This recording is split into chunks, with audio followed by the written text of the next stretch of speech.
Olis hayot yo'llarida hamrohim, yaxshi yomon kunlarimga guvohim. Dard u alam istamlardan panohim, chin do'stimdan ayirmagin Allohim.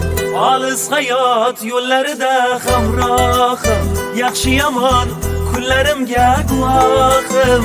Dard u alam istamlardan panohim, chin do'stimdan ayirmagin Allohim. Allohim,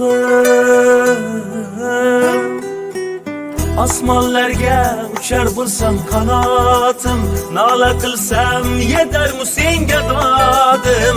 Yalinaman qanotimni qayirma, jondan ayirsang ayirgil, chin do'stimdan ayirma, chin do'stimdan ayirma.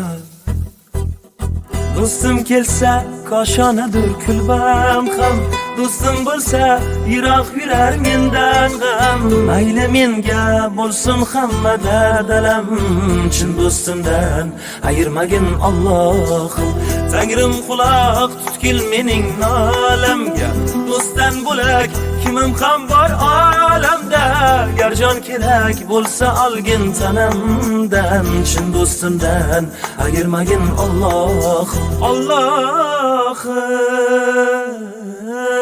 osmonlarga uchar bo'lsam qanotim, nola qilsam yetarmu senga dodim. Yalinaman qanotimni qayirma, jondan ayirsang ayirgil, chin do'stimdan ayirma, chin do'stimdan ayirma.